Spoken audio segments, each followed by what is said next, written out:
My father was a simple man. He believed in hard work, honesty, and the importance of family.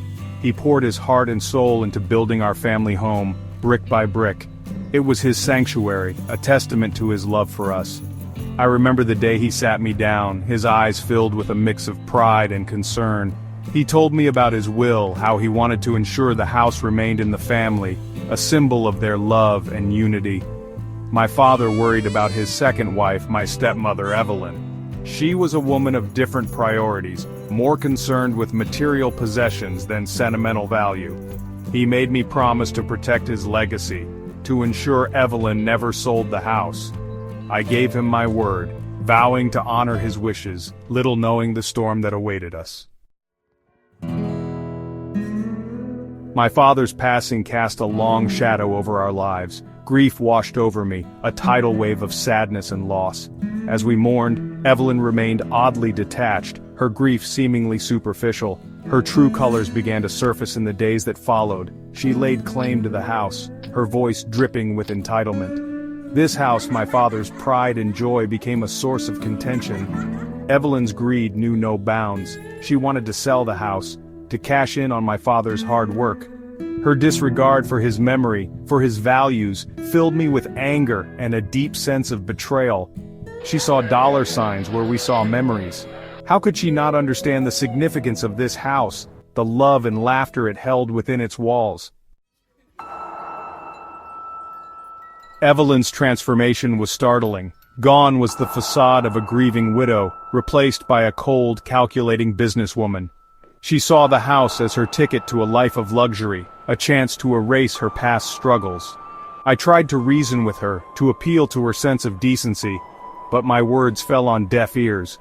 She dismissed my concerns, claiming I was being overly sentimental. "This house is worth a fortune," she declared, her voice devoid of emotion. "It's time to be practical." Practicality, it seemed, was her new religion, one that worshipped material wealth over familial bonds. Each day, the chasm between us widened, fueled by her greed and my growing determination to honor my promise to my father. Months before his death, my father had called me to his lawyer's office. There, in hushed tones, he revealed a secret, a plan to protect his legacy. He had transferred ownership of the house to me, knowing Evelyn would never agree to it otherwise. The lawyer, bound by confidentiality, had kept this under wraps, waiting for the right moment. My father, with foresight and love, had entrusted me with his most valuable possession, not just the house, but the responsibility of preserving his memory. He made me promise to keep it a secret, even from Evelyn, until the time was right. His plan, he explained, was twofold: protect his beloved home and teach Evelyn a lesson about respect and loyalty. At the time, I thought it was a bit extreme, but now, witnessing her blatant disregard for his memory, I understood the depth of his foresight. Evelyn, oblivious to the truth, wasted no time in listing the house for sale. She invited potential buyers, parading them through our childhood home like it was a museum exhibit. Each visit felt like a violation, a desecration of my father's memory. I watched from the sidelines, my anger simmering, waiting for the perfect moment to reveal my hand. The day arrived when Evelyn, beaming with triumph, announced she had found a buyer. They were signing the papers the following day. This was it, the moment I had been dreading and anticipating in equal measure. The time had come to honor my promise, to reveal the truth and face the consequences. The day of the signing, I arrived at the lawyer's office, armed with the original deed and a maelstrom of emotions. Evelyn sat there, pen poised, a smug smile playing on her lips. As she reached for the contract, I cleared my throat, the sound echoing in the silent room. All eyes turned to me, confusion etched on their faces. With a deep breath, I revealed the truth, my voice shaking with a mixture of anger and sadness. Evelyn's face contorted in disbelief, then rage. She sputtered, she shouted, she threatened legal action. But the evidence was irrefutable.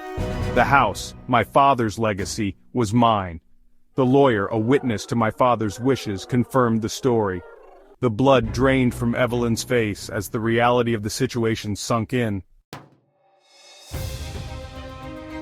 The fallout was swift and brutal. Evelyn, exposed and humiliated, was left with nothing.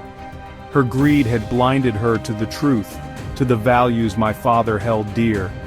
She had underestimated the bond between a father and son, the enduring power of a promise.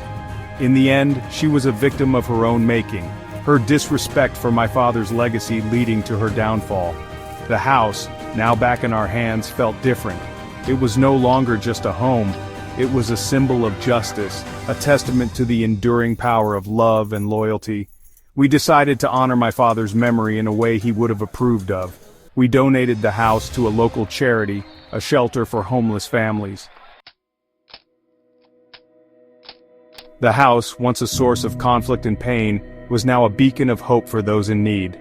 It stood as a testament to my father's values, a reminder that true wealth lies not in material possessions but in compassion and generosity. Evelyn's betrayal, though painful, had inadvertently brought us closer to our father's true intentions. We learned that respect for one's legacy goes beyond material inheritance. It's about upholding their values, honoring their memory through actions that reflect their spirit. Have you ever experienced betrayal within your own family? How did you navigate the complexities of loyalty and forgiveness?